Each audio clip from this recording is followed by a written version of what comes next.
In the bustling heart of Makati, where skyscrapers pierced the smoggy sky and the hum of traffic never ceased, Isabella Bella Santos sat rigidly in the leather armchair of her father's office. The air smelled of polished mahogany and the faint tang of his favorite San Miguel beer, even though it was only 10 a.m. At 25, Bella was no stranger to her father's world. Don Emilio Santos, a name whispered with equal parts fear and respect in the underground circles of Manila. But today, the weight of his gaze felt heavier than the gold Rolex on his wrist. "Bella, Anak," Don Emilio began, his voice low but commanding, "this isn't a discussion. You're marrying Lorenzo Villafuerte. Next month." Bella's heart plummeted. Lorenzo Villafuerte, the name alone sent chills down her spine. The 32-year-old CEO of Villafuerte Holdings was a titan in the Philippines' ruthless corporate jungle, but his real power lay in the shadows. Whispers tied him to extortion, smuggling, even disappearances in the murky ports of Tonda. His face, chiseled and cold, graced Forbes' Philippines, but his eyes, dark, unyielding, betrayed a man who crushed anyone in his path. The thumbnail moment, that intimate scene of a man softened by love, felt like a cruel joke. Lorenzo didn't have a heart to melt. "Tay," Bella said, her voice steady despite the storm inside, "I'm not a contract to be signed. I have my own life, my job at the gallery, my friends." "Your gallery?" Don Emilio cut her off, slamming a fist on the desk. Papers scattered. "That hobby doesn't pay for the life I've given you. The Villafuertes are closing in on our operations in Cebu. Lorenzo's father wants an alliance. This marriage seals it. You do this, or we lose everything." Bella's manicured nails dug into her palms. She knew her father's empire, built on construction contracts, protection rackets, and shadowy deals with politicians, was teetering. The Santos family had clawed their way from the slums of Quiapo to penthouses in BGC, but loyalty in their world was a blade that cut both ways. Refusing meant more than losing luxury. It meant painting a target on her back. That night, in her condo overlooking the Pasig River, Bella stared at the city lights, her phone buzzing with messages from her cousin Lina. "Girl, Lorenzo's guapo but grave. Parang demonyo ang ugali. Ingat ka." Bella didn't reply. She poured herself a glass of lambanog, the coconut liquor burning her throat as she replayed her father's words. Marriage to Lorenzo wasn't just a union, it was a cage. The next day, Don Emilio arranged a casual meeting at a private club in Tagaytay, the cool air a stark contrast to Manila's heat. Bella wore a simple white dress, her long hair loose, a quiet act of defiance against the role of obedient bride. Lorenzo was already there, leaning against a balcony railing, a glass of whiskey in hand. The thumbnail's intimacy was nowhere to be found. His gray linen shirt was unbuttoned just enough to show discipline, not vulnerability. His gaze flicked over her, clinical, like he was appraising a business deal. "Miss Santos," he said, his voice smooth but edged with steel. "Your father says you're cooperative." Bella forced a smile, her Tagalog sharp. "Mr. Villafuerte, my father says a lot of things. Doesn't mean I agree." His lips twitched, amusement or irritation, she couldn't tell. "Good. I don't need a puppet. Just a wife who knows her place." Her place. The word stung, but Bella held his stare. "And what's yours, Lorenzo? Scaring people into submission? Or is that just foreplay for you?" A low laugh escaped him, surprising them both. For a moment, the ruthless CEO faltered, his guard cracking just enough to hint at something human. But it vanished as quickly as it came. "You'll learn, Bella. This isn't a fairy tale." As they drove back to Manila, Bella's mind raced.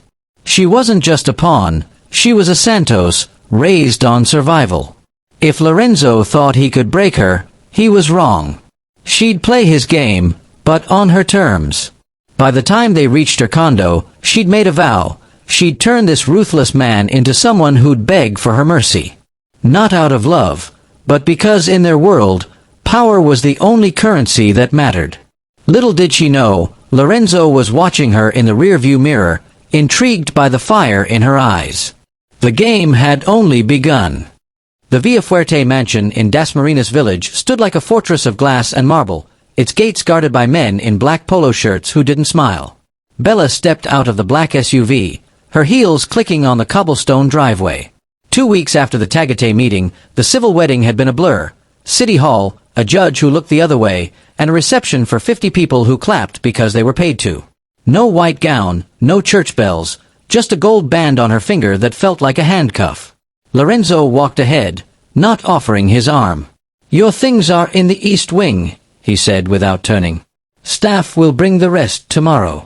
Bella followed, clutching her overnight bag.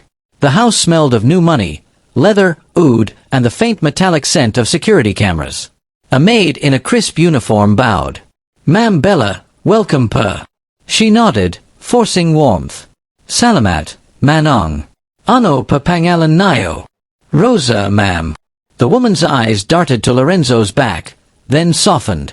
"Kung may kailangan pa kayo, tawagan nayo lang." Lorenzo disappeared up the staircase. Bella exhaled. At least someone here was human. Her room was larger than her old condo, all cream walls and silk curtains. A king bed dominated the space, but a connecting door caught her eye, unlocked, leading to his suite. She tested the handle. No resistance. Of course, she thought. He wants me to know he can walk in any time. She changed into cotton pajamas, not the lace nightgowns her Tita had packed for the honeymoon. Then she did what any self-respecting Manila girl would. She opened the balcony, lit a cigarette she'd sworn off months ago, and called 8 Lena on speaker. "Bess, alive ka pa?" Lena whisper shouted. "Grabe, viral na young wedding pic nayo. Parang Korean drama pero may baril sa likod." Bella laughed despite herself. "Wala namang baril yet. Pero girl, ang lamig ng tao. Parang aircon sa mall." "Strategy mo muna, ha? Don't fight head-on. Remember Tita Carmen's rule, kung ayaw mong maging asawa, maging boss muna." Bella stubbed the cigarette. "Noted." A knock. She froze. Lorenzo stood in the doorway, sleeves rolled up, a tumbler of something dark in his hand. "Smoking in my house." "Your house." The words landed like a slap. "Our house," she corrected, stepping inside. "And it's one cigarette. Relax, hindi ako magpapitak ing bomba." He didn't smile.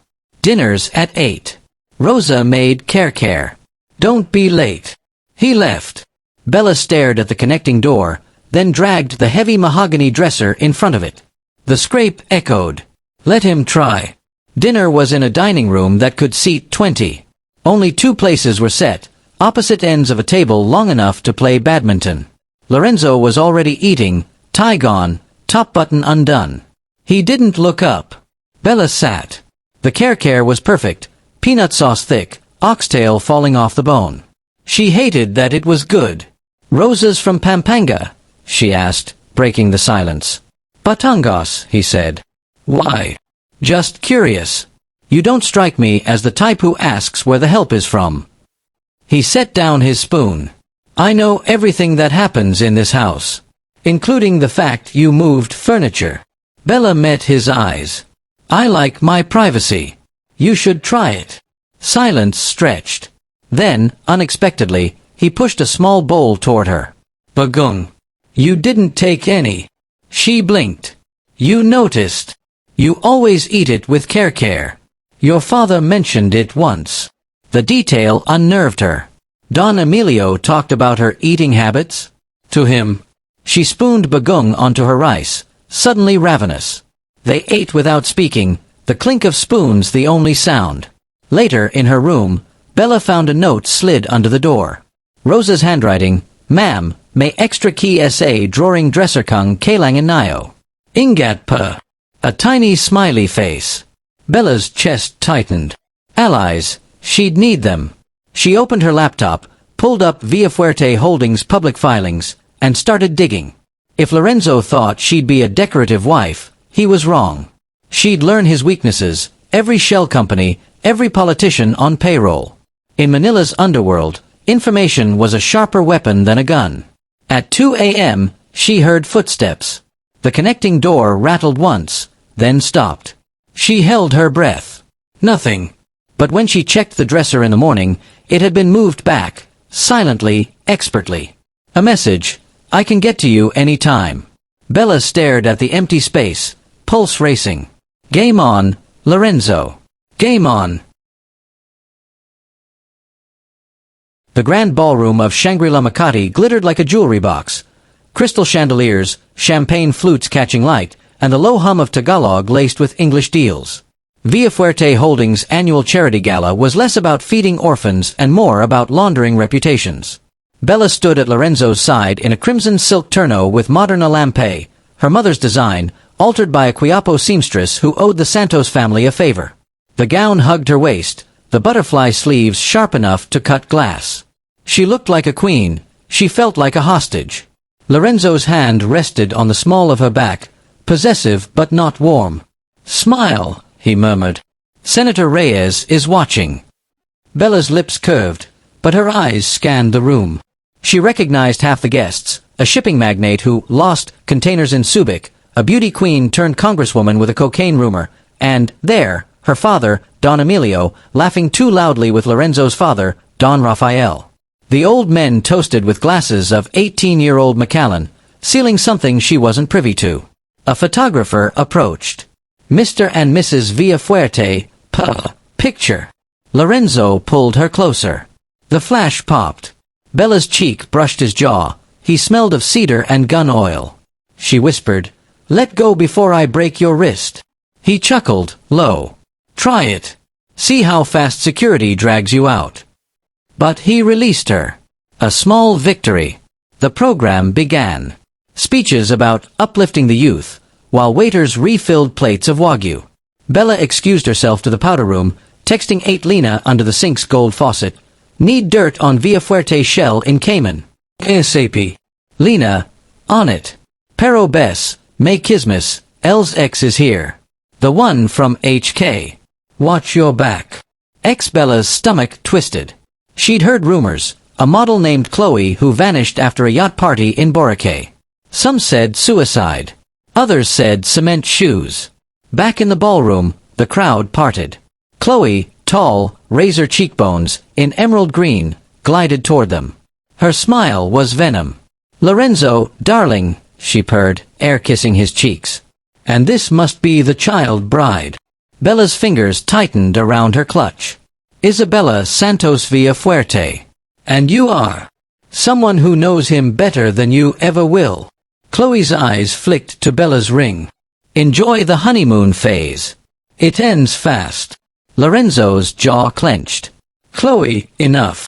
Security materialized, but Chloe laughed, already walking away. Bella caught the scent of her perfume, poisoned by Dior. Fitting. Later, during the auction, a vintage Balenciaga went for 2 million pesos. Bella bid on a painting, a Fernando Amorsolo original, rice farmers under a golden sky. She won at 4.5 million. Lorenzo didn't blink, just signed the check. But when the hammer fell, he leaned in. "You're spending my money to spite me?" "No," she said sweetly. "I'm donating it to the orphanage in Tonda. The one your father forgot to fund last year." His eyes narrowed. Respect or rage, she couldn't tell. The night unraveled. Too much wine, too many whispers. Bella slipped onto the balcony for air.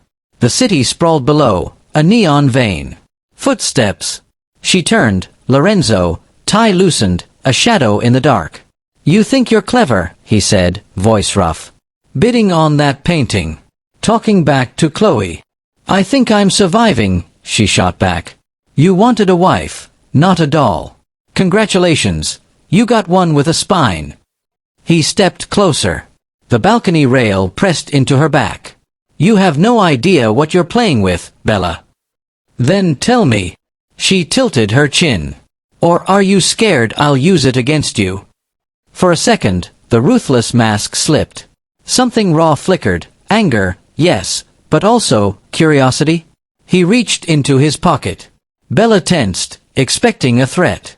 Instead, he pulled out a small velvet box. Open it. Inside, a delicate gold necklace with a tiny sampaguita pendant. The flower of Manila, humble but resilient. My mother's, he said. She wore it the night she died. Car bomb. Meant for my father. Bella's breath caught. The gesture was intimate, almost tender. She searched his face for manipulation. Found none. I don't want your pity, she said. It's not pity. His voice dropped. It's a reminder. In our world, even flowers get crushed. But they still bloom. He fastened it around her neck, fingers brushing her skin. For one heartbeat, the thumbnail's promise felt real, his touch gentle, almost reverent. Then his phone buzzed. He stepped back, the mask slamming down. Rosa's waiting in the car, he said. We're leaving. As they drove home in silence, Bella touched the pendant. A gift or a collar? In Manila's underworld, the line was razor thin. But when she checked her phone, Lena's message glowed, found the Cayman account. Linked to a warehouse in Paraná. Guess what's inside? Bella smiled in the dark. Game on, Lorenzo. Let's see who bleeds first. The rain came down in sheets, the kind Manila called buhos, not a drizzle but a punishment from the sky. Bella sat in the back of the armored Fortuner, windshield wipers screaming, Lorenzo beside her in a black hoodie and tactical pants. No suit tonight. No gala smiles. The necklace he'd given her lay hidden under a plain gray shirt. She hadn't taken it off since the gala, though she told herself it was for leverage, not sentiment. They were headed to Paraná, to the warehouse Lena had flagged. Bella had shown Lorenzo the Cayman paper trail at 3 a.m., sliding the printouts across the breakfast bar like a poker hand. His reaction wasn't rage, it was calculation. Then, we're going. Tonight. Now, the SUV rolled to a stop behind a row of rusted shipping containers. The warehouse loomed, corrugated iron walls sweating rust, a single sodium lamp buzzing overhead. Two of Lorenzo's men, ex-military, faces like granite, flanked the entrance. No logos, no plates. Just the smell of diesel and wet asphalt. Stay behind me, Lorenzo said, voice clipped. He checked the chamber of a Glock 19, the sound sharp in the quiet. Bella pulled a .38 revolver from her waistband, her father's old service piece, cleaned and oiled that afternoon. I'm not a dog, Lorenzo. I walk where I want. He looked at her, rain dripping from his lashes. Then don't get shot. Inside, the warehouse was a cavern of shadows. Stacks of wooden crates stamped AGRI inputs reached the rafters. A forklift idled in the corner, driver gone. Their footsteps echoed. Bella's pulse thrummed in her ears, but her hands were steady. Lorenzo pried open a crate with a crowbar. Inside, not fertilizer. Bricks of white powder, vacuum-sealed, each stamped with a red scorpion. Shabu. High grade. Street value. Hundreds of millions. Chloe, Bella whispered. The Hong Kong ex wasn't just a scorned lover, she was a distributor. And this was Villafuerte territory. Lorenzo's jaw worked. My father swore we were clean after the last raid. Clean. Bella laughed. Bitter. Your father's the one who taught mine how to wash money through church donations. He didn't argue. Instead, he took photos, evidence. Then he made a call. Burn it. All of it. No traces. Bella grabbed his wrist. Wait. If you torch this, Chloe wins. She'll just blame you. We leak it, anonymous tip to the PDEA. Let the government seize it. Your name stays out. For a moment, he looked at her like she was a puzzle he couldn't solve. You'd risk your family's name too? My family's name is already mud, she said. But yours. You still have something to lose. He stared, then nodded once. Do it. Back in the SUV, Bella sent the photos to a burner account Lena had set up, addressed to a contact at the Philippine Drug Enforcement Agency. Subject line, gift from Scorpion Queen. No signature. The drive home was silent until they hit EDSA. Traffic crawled, jeepneys belching smoke. Lorenzo finally spoke. You didn't flinch in there. I grew up in Quiapo, she said. I've seen worse than drugs in crates. He glanced at her. Your father ever tell you about the '98 warehouse fire in Pandacan? Bella's stomach dropped. She knew the story. Rival syndicate torched, 20 men inside. Don Emilio never confirmed, but the timing lined up with the Santos rise. You think I'm like him? I think you're smarter, Lorenzo said. And that scares me. The admission hung between them, fragile as rice paper. Bella looked out the window, rain streaking the glass like tears. She thought of the Sampaguita pendant, warm against her skin. A reminder, he'd said. Even flowers get crushed. At the mansion, Rosa met them with towels and hot chocolate. Bella's hands shook as she wrapped them around the mug. Adrenaline crash. Lorenzo disappeared upstairs. She followed, not to their wing but to the study, a room she'd never entered. Inside, walls of books, a vintage map of Manila, and a safe behind a painting of tall volcano. Lorenzo knelt, spinning the dial. He pulled out a ledger, leather-bound, edges worn. He handed it to her. Chloe's routes, he said. Dates, ships, bribes. My father kept it as insurance. I was going to burn it. Bella flipped through. Names she recognized, customs officials, a port manager in Cebu, even a bishop. Why give this to me? Because if I'm going down, he said, voice raw, I'm not dragging you with me. Use it. Protect yourself. She closed the ledger. And if I use it against you? He met her eyes. Then I'll know I married the right woman. For the first time, the space between them wasn't a battlefield. It was a bridge, shaky, rain-slick, but there. Bella tucked the ledger under her arm. I'm keeping the revolver, she said. Lorenzo almost smiled. I'd be disappointed if you didn't. The PDEA raid hit the Paranaque warehouse at 4:17 a.m., a coordinated blitz of black vans, floodlights, and barking K9s. Bella watched it unfold on the 55-inch TV in the mansion's media room, live feed from a news chopper. No sound. Lorenzo had muted it. Just the silent chaos of agents in windbreakers ripping open crates, white powder spilling like snow. The ticker screamed, massive shabu bust in Perak, P1.2 billion seized.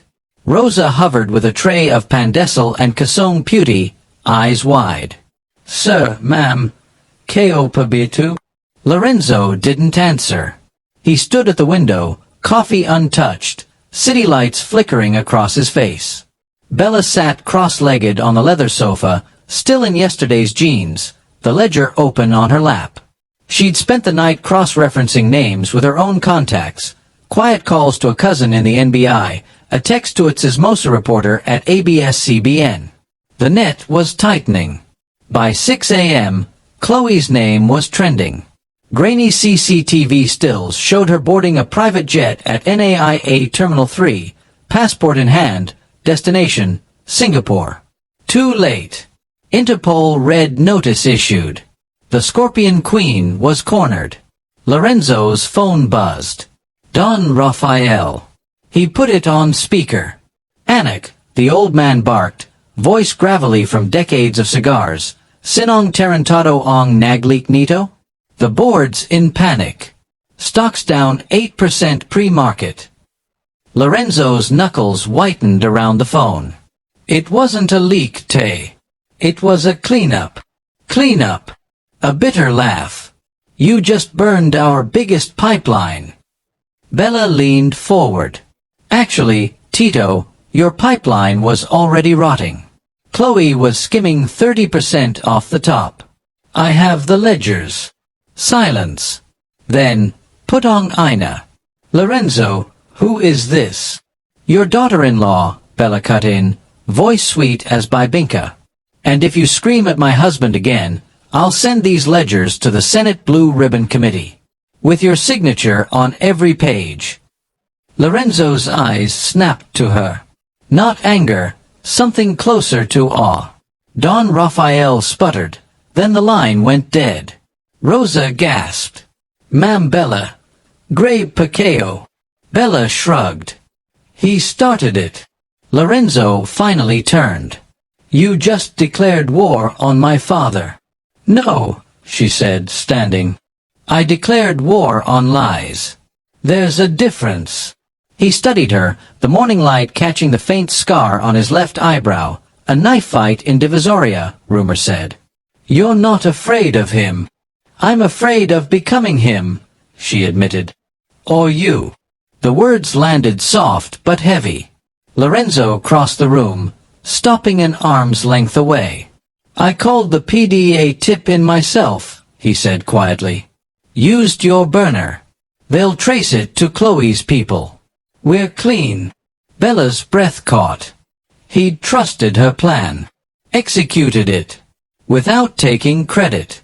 Why? She asked. Because you were right. He reached out, thumb brushing the Sampaguita pendant. Flowers don't just get crushed. Sometimes they grow through concrete. Her heart stuttered. The thumbnail moment, his face close, eyes soft, wasn't a fantasy anymore. It was now. But before she could speak, his phone buzzed again. Unknown number. He answered. Listened. His face went stone. They found a body, he said after hanging up. In the warehouse. Mail. Throat slit. Wallet says Enrique Santos. Bella's world tilted. Kuya Ricky, her father's right-hand man, the one who taught her to shoot at cans in the backyard. Missing for 3 days. She was moving before she thought, grabbing her keys. I'm going. No, Lorenzo blocked the door. It's a trap. Chloe's people want you there. Then come with me, she said, voice shaking but firm.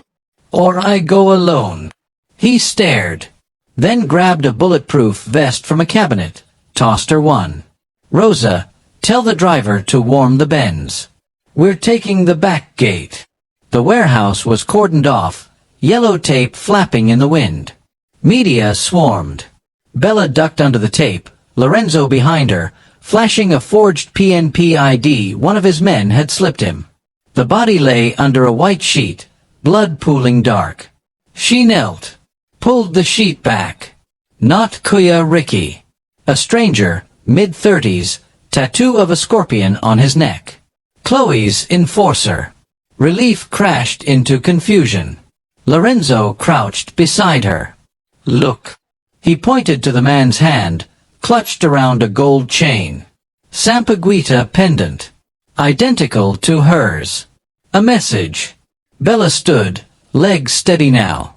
She's not running, she said. She's hunting. Lorenzo's hand found hers. Not possessive. Protective. Then we hunt back. As they walked out, a text from Lena, Chloe spotted in Binondo. Church of San Lorenzo. 11 a.m. Mass. Bella looked at her husband. You still go to church? Only when I need to confess, he said. She smiled. Small, sharp, dangerous. Good. Let's go ruin her prayer. Binondo at 10:45 a.m. smelled of incense, fried sayapeo, and wet stone. The church of San Lorenzo Ruiz stood ancient and gold-domed, its bells tolling for the noon mass.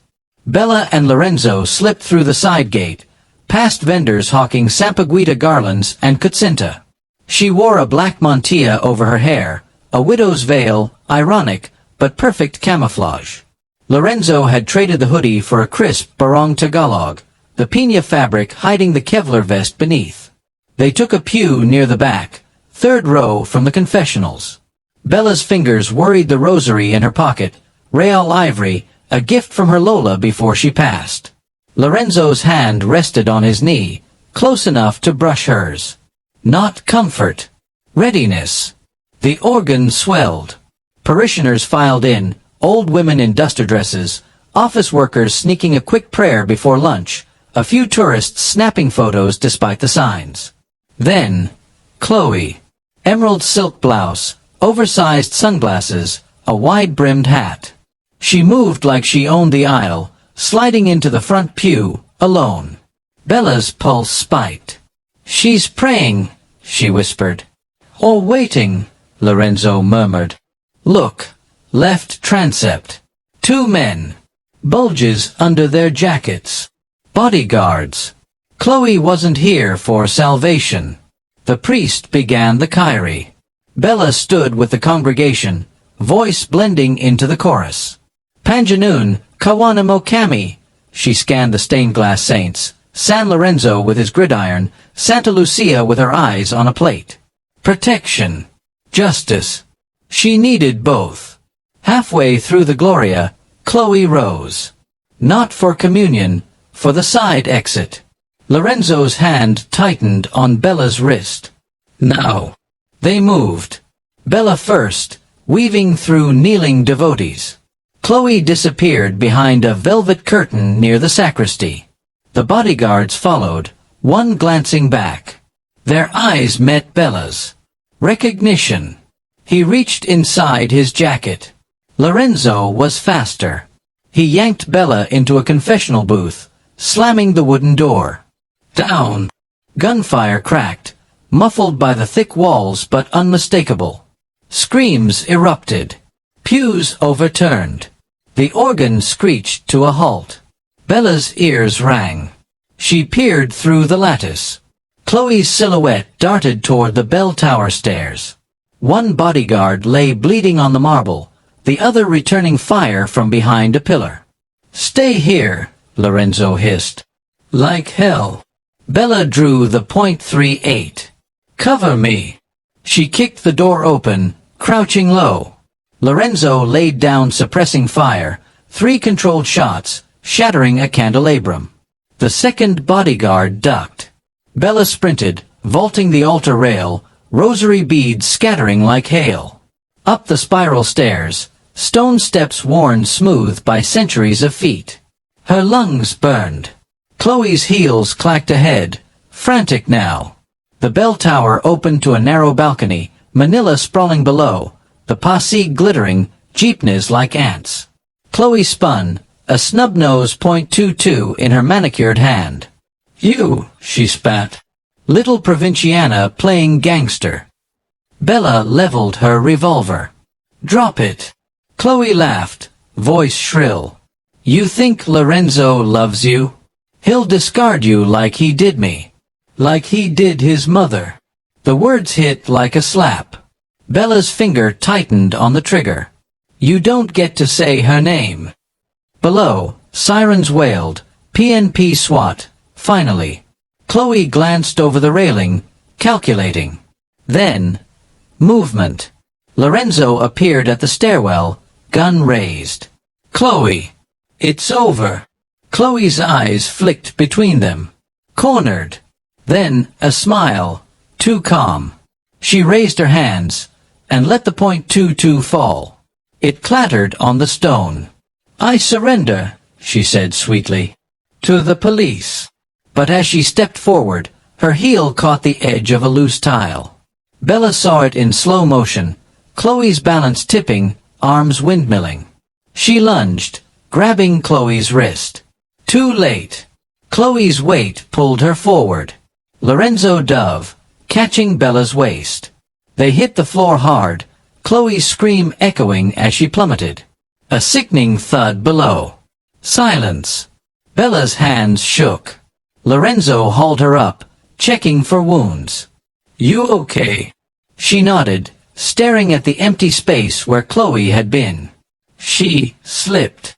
Self-defense, he said firmly. We'll say she lunged. Footsteps pounded up the stairs. SWAT. Lorenzo tucked his gun away, raising his hands. Bella did the same. The ledger, the warehouse, Chloe's empire, it would all come out in the investigation. But they'd be clean. Later, in the rectory, a kindly priest offered Salabat. Bella's veil was gone, hair wild. Lorenzo sat beside her, shoulder to shoulder. The news blared from a tiny TV. Hong Kong heiress dead in Benundo church shootout. Linked 2P1.2B drug bust. The priest crossed himself. Dios Keopa. Such evil in a holy place. Bella met Lorenzo's eyes. Evil, yes. but also truth. As they left, the bells tolled again, for the dead, for the living. Bella touched the Sampaguita pendant. "Your mother's flower," she said. "It survived." Lorenzo took her hand. "So did we." Outside, Manila's chaos waited. But for the first time, they'd face it together. The sky over Loyola Memorial Park was a washed-out gray, the kind of Manila afternoon that made even the dead sweat. Black umbrellas bloomed like mushrooms around the open grave. Chloe's casket, white lacquer, gold handles, imported from Hong Kong, lowered slowly while a hired soprano wailed Ave Maria off-key. Bella stood 3 rows back, mantilla pinned neatly, face a mask of polite grief. Lorenzo was beside her, hand light on her elbow, barong crisp despite the humidity. They looked like any grieving power couple. They weren't. The priest sprinkled holy water. "Mula sa lupa ko inagmula," Chloe's mother, a brittle woman in Chanel mourning, dabbed her eyes with a monogrammed handkerchief. No tears. Just theater. The real mourners were the men in dark glasses at the perimeter, Chloe's remaining lieutenants, watching who came to pay respects.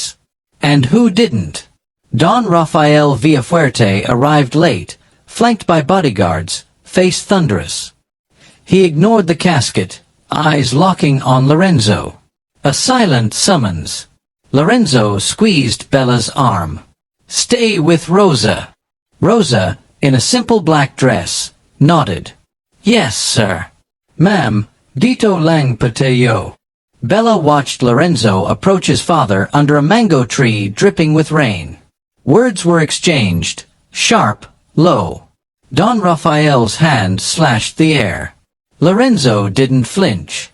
Then the old man stormed off, tires spitting gravel as his convoy peeled out. Rosa whispered, "Grabe, parang hindi ama at anak." Bella's lips twitched. They never were. After the burial, the crowd thinned.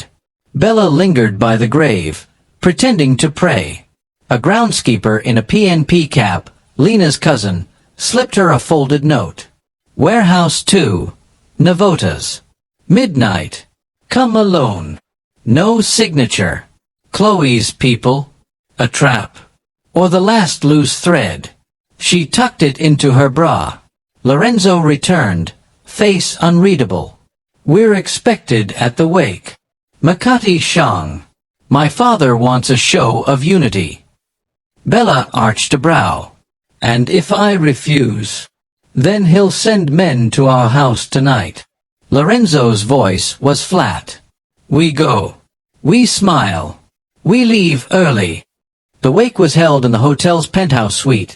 White orchids, lichen carved into roses, a jazz trio playing The Way You Look Tonight. Politicians toasted Chloe's charity work. Bella sipped calamansi juice, counting exits. At 9:17 p.m., she excused herself to the restroom. Rosa followed. In the marble stall, Bella changed into black leggings and a hoodie from Rosa's tote. "Tell Lorenzo I went home with a migraine." "Stall him." Rosa's eyes widened. "Ma'am, delicado." "I know." Bella hugged her. "Text me if he leaves." She slipped out the service exit, hailing a grab bike on the street. The driver, a college kid with a death wish, wove through EDSA traffic like a video game. Navotas by 11:42. The fishport stank of brine and diesel. Warehouse 2 was smaller than Paranox, doors padlocked. Bella picked the lock with a hairpin, Kuya Ricky's old trick. Inside, darkness, then a single bulb flickering on. A man waited, mid-40s, pockmarked face, Chloe's scorpion tattoo faded on his neck. He raised empty hands. "Peace, Mrs. Villafuerte. Name's Marco. I ran Chloe's books." Bella kept the .38 low but ready. "You lured me here to die." "No," he tossed a USB drive. "To live." Chloe kept a second ledger, digital. Names, dates, payoffs. Your father-in-law's cut was 40%. He'll kill you both to keep it buried. Bella caught the drive. Why give this to me? Because Chloe's dead. And I'm tired of running. Marco stepped back. Burn it, leak it, whatever. Just don't come looking for me. He vanished into the shadows. Bella pocketed the drive, heart hammering. She was out the door when headlights pinned her, Lorenzo's Benz, Rosa in the passenger seat. He stepped out, furious. Put on Ina, Bella. I told you. She held up the drive. Insurance. Your father's coming for us. Lorenzo's anger cracked. He took the drive, plugged it into his phone. Files loaded, spreadsheets, voice recordings, a video of Don Rafael counting cash in a Cavita cockfight arena. His face went pale. We end this tonight, he said. Back at the mansion, they worked in the study. Lorenzo called a contact at the office of the ombudsman. Bella emailed the files to 3 reporters, ABS-CBN, GMA, Rappler, with a 6 a.m. embargo. At 2:17 a.m., the gates buzzed. Security cams showed Don Rafael's convoy, 6 SUVs, armed to the teeth. Lorenzo kissed Bella once, hard, desperate. Basement. There's a safe room. No, she loaded a magazine. We finish this together. They took positions, Lorenzo at the stairs, Bella behind the marble island. The front door exploded inward. Gunfire shredded the chandelier. Rosa screamed from the kitchen. Then, silence. A single voice. Lorenzo. Anik, come out. Let's talk like family. Bella's phone buzzed. Lena, NBI outside. Raid in 3 minutes. Hold on. Lorenzo looked at Bella. She nodded. He stepped into the open, hands raised. Tay. It's over. Don Rafael emerged, shotgun in hand. You betray me for her? No, Lorenzo said. I choose us. The old man raised the gun. Bella fired first, knee shot, clean. Don Rafael dropped, howling. NBI agents swarmed, zip-tying wrists. Rosa peeked out, crying but alive. As they hauled Don Rafael away, he spat blood. You'll never be clean, Lorenzo. Never. Lorenzo looked at Bella, eyes soft. Maybe not. But we'll be free.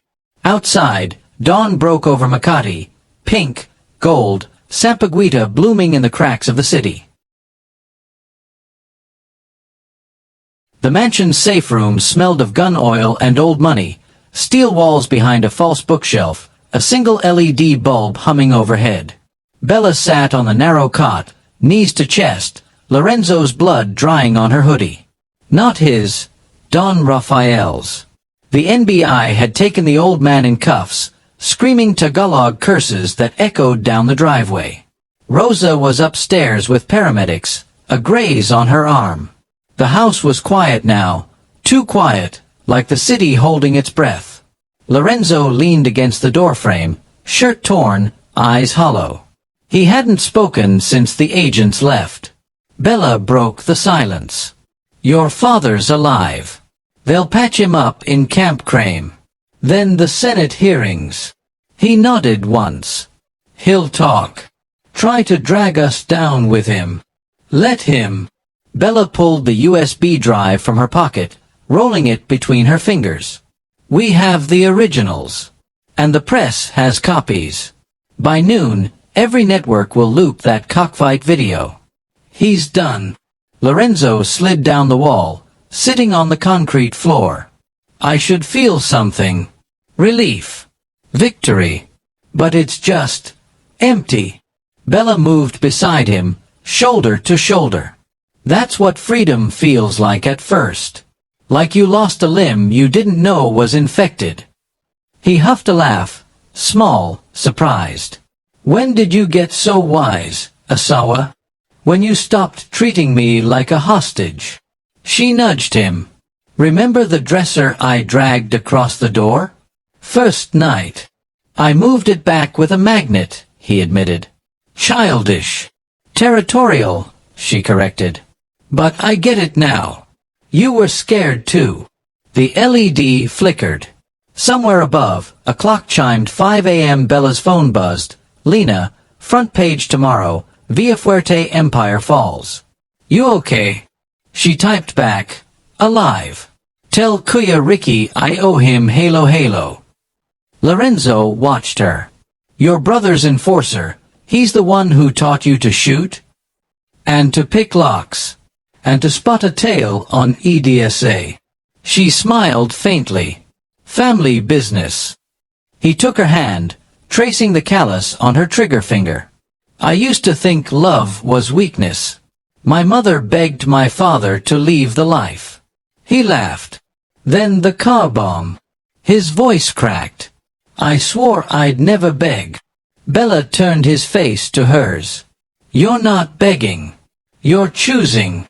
Their kiss was slow, salt and copper, fear and relief. Not the thumbnail fantasy of a lovesick puppy, but something raw, real. When they pulled apart, his forehead rested against hers. I have to turn myself in, he said. Cooperating witness. They'll want everything, routes, bribes, the Cebu port deal. Bella's heart clenched. How long? 5 years. Maybe 3 with good behavior. He tried to smile. I'll have time to learn guitar. Write you bad poetry. She laughed through tears. I'll visit every Sunday.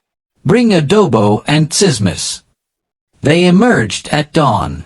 The mansion's marble floor was scarred with bullet holes, chandelier shards glittering like frost. Rosa met them with tsokolate and pandesal, eyes red but fierce. Sir, ma'am, the staff refuses to leave. They say this is home. Lorenzo's throat worked. Tell them, thank you. And overtime pay. News vans camped at the gate. Bella slipped out the back, grab bike waiting. She had one stop before the storm, Quiapo Church. She lit a candle for Chloe, enemy, but still a soul. Then another for Don Rafael, monster, but still a father. Finally, one for herself and Lorenzo. Let us be better. By 10 a.m., the headlines exploded. Via Fuerte SR. Arrested in dawn raid. Daughter-in-law key witness in P3B drug money probe. Bella watched from a cafe in BGC, anonymous in a baseball cap. Her phone rang, Lorenzo, from the NBI van. They're treating me well, he said. Your name's redacted. You're safe. I'm not hiding, she replied. I'm testifying next week. In person. Silence. Then, Siggy. I'll see you in court. Wear the red turno. The one from the gala. She smiled. Only if you wear the barong with the bullet hole. Battle scar. The line clicked dead. Bella paid for her coffee, stepped into the sunlight. Makati buzzed, honking jeepneys, street vendors, life refusing to pause. She touched the Sampaguita pendant. Crushed, yes. But still blooming. At home, no, they're home. She found Rosa packing Lorenzo's clothes into boxes labeled Camp Crame. Bella added a photo, the two of them at the gala, his hand on her back, her eyes daring the camera. On the back, she wrote in Sharpie, Day 1 of forever. Don't be late for visiting hours. The city kept moving. So would they. The Department of Justice building in Padre Fora smelled of floor wax and desperation. Bella walked the marble corridor in the red turno, same one from the gala, sleeves now mended where a bullet had grazed the alampe. The Sampaguita pendant glinted at her throat.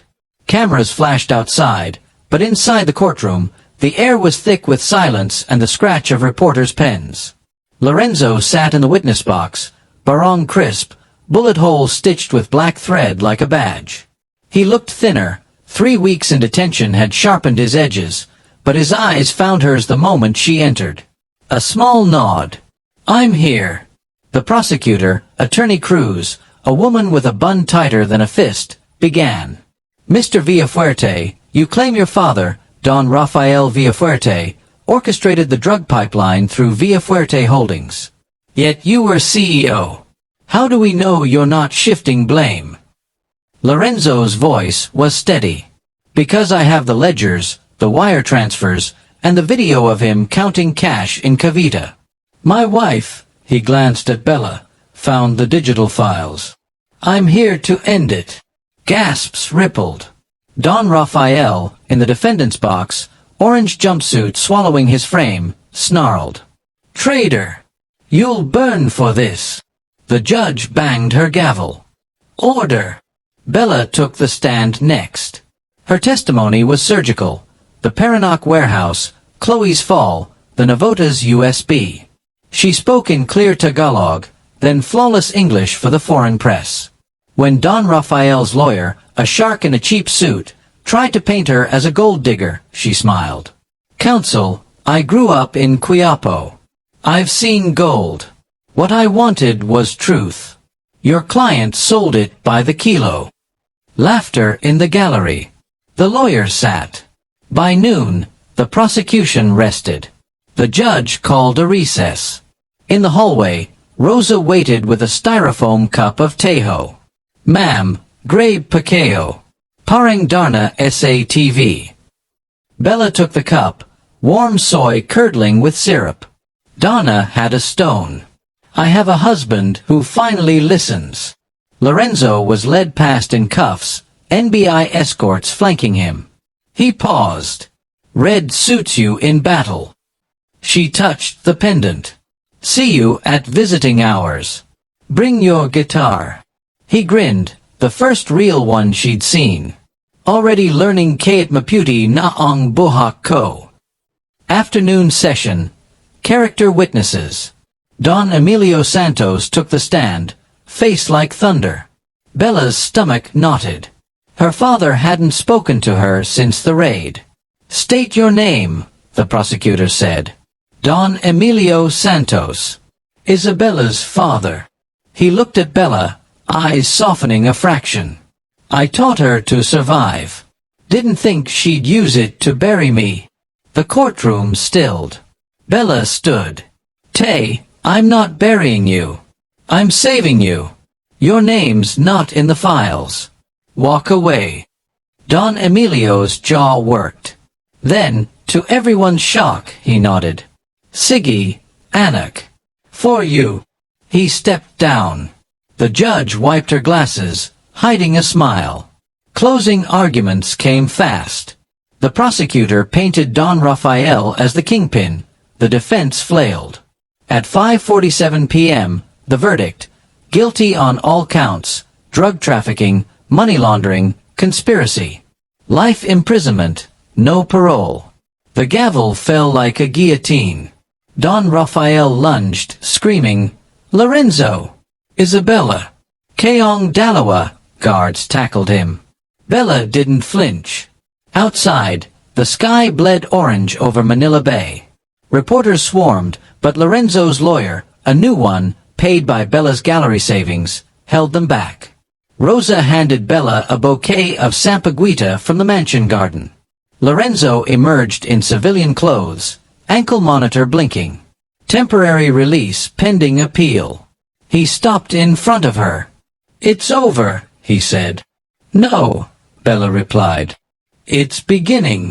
They walked to the Benz. Rosa drove. In the back seat, Lorenzo took Bella's hand. "I start community service next week, teaching kids in Tonda how to read financial statements." Irony. Bella laughed. "I'm reopening the gallery. First exhibit, Sampaguita in concrete. Your mother's story. Our story." He kissed her knuckles. "Visitors' Day is Sunday. I'll bring the guitar." At the mansion, the bullet holes were patched, chandelier replaced. Rosa had cooked care, extra bagong. They ate on the balcony, city lights twinkling below. Lorenzo fed her a piece of oxtail. "Remember when you said you'd turn me into a lovesick puppy?" he asked. Bella chewed thoughtfully. "Still working on it." He pulled her onto his lap. "Mission accomplished, Asawa." The thumbnail moment, his eyes soft, her hand on his cheek, wasn't a fantasy anymore. It was Manila, messy and real, blooming through the cracks. 1 year later, the mansion in Dasmariñas village smelled of fresh pandan and calamansi polish. The bullet scars on the marble had been filled and buffed. The new chandelier caught the afternoon sun like a promise. Bella stood on the balcony in a simple white duster, hair loose, the sampaguita pendant warm against her collarbone.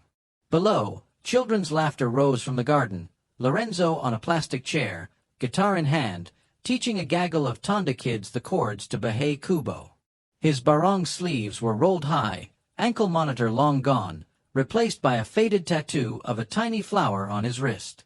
"Yulitan Nathan, Mga Bata," he called. "Kait maputi na ang buhak ko." The kids giggled, off-key but earnest.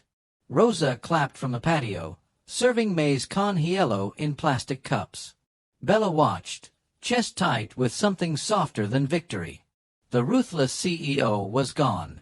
In his place, a man who woke at 5 a.m. to water the garden, who argued with her over whose turn it was to buy pandesal, who still checked the locks twice but now kissed her goodnight after. The gallery reopening had been a triumph. Sampaguita in concrete sold out in 2 hours. Paintings of Manila's underbelly, jeepneys blooming with flowers, children playing beside bullet-pocked walls. Proceeds funded a scholarship in his mother's name. Don Rafael rotted in Muntinlupa, his appeals dead. Don Emilio had retired to a quiet farm in Batangas, sending Bella postcards of carabaos and sunsets. Magingat ko, anak. Proud ako. Lorenzo looked up, catching her eye. He winked, strummed a final chord, then sent the kids off with Rosa and a sack of chicharon. He climbed the stairs 2 at a time. "Asawa," he said, voice low. "The little one with the gap tooth wants to be a lawyer. Says she'll defend me if I get in trouble again." Bella laughed. "Tell her you're retired from trouble." He pulled her close, hands settling at her waist. "Am I?" His nose brushed hers. "Because I seem to remember a wife who still keeps a .38 in the nightstand." "For rats," she said primly. "And bad exes." They kissed, slow, familiar, the kind that didn't need a thumbnail to prove it was real. When they parted, he rested his forehead against hers. "I have something," he said. From his pocket, a small velvet box. Inside, not a ring, a key. Brass, old, etched with Santos Villafuerte. "The deed to the Tonda lot," he explained. "Bought it clean. No shell companies. We're building a community center. Library, clinic, art room. Your name on the plaque." Bella's eyes stung. "You didn't have to." "I wanted to." He tucked a strand of hair behind her ear. "You turned this ruthless dog into a puppy, remember? Puppies build homes." She punched his shoulder, then kissed him again. "Corny mo talaga." That night, they hosted a small salusalo. No politicians, no bodyguards. Just family, ate Lena with her new baby, Kuya Ricky freshly pardoned and grinning, Rosa's entire clan from Batangas. Lechon, Pancit, Halo sweating in buckets. Someone plugged a karaoke machine into the garden speakers. Lorenzo sang Kait Maputi na ang buhak ko off-key, eyes only on Bella. She joined him on the mic, their voices twining like sampaguita vines. Later, under the mango tree, fireworks cracked, courtesy of the kids' Queeties stash. Colors bloomed red, gold, green. Lorenzo pulled Bella onto the grass. "Remember the first night?" he asked. "You dragged the dresser. I moved it back with a magnet." "I remember," she said. "I thought I'd have to kill you to escape. And now." She straddled his lap, fingers in his hair. "Now I'd kill anyone who tried to take you from me." He laughed, the sound free. "My fierce asawa." The fireworks faded. Manila's skyline glittered beyond the gate, still chaotic, still cruel, but theirs. Bella touched the pendant, then his tattoo. "Promise me," she said. "No more shadows." "Promise," he echoed. "Only light." They sealed it with a kiss, the garden quiet now, just crickets and the faint strum of a guitar left on a chair. Above them, the sampaguita tree dropped a single blossom onto the grass, white, resilient, blooming where it fell. In the morning, the papers would call them Manila's new power couple, clean, untouchable, in love. But here, in the hush after the storm, they were just Bella and Lorenzo. Wife and husband. Flower and concrete. Puppy and queen.